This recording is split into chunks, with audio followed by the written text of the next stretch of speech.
వస్తానన్నావు, వెళ్ళొస్తానన్నావు, జంటై ఒకరి పంటై వెళ్ళావు. కరుణిస్తానన్నావు, వరమిస్తానన్నావు, కరువై మెడకూరివైపోయావు.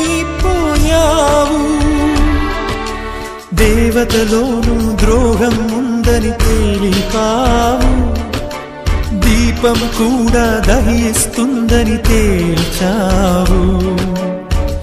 ఎవరిని నమ్మాలి నన్ను తప్ప, ఎవరిని నిందించాలి నిన్ను తప్ప.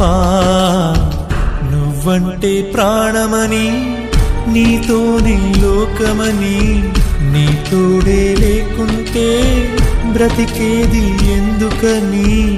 ఎవరికి చెప్పుకోను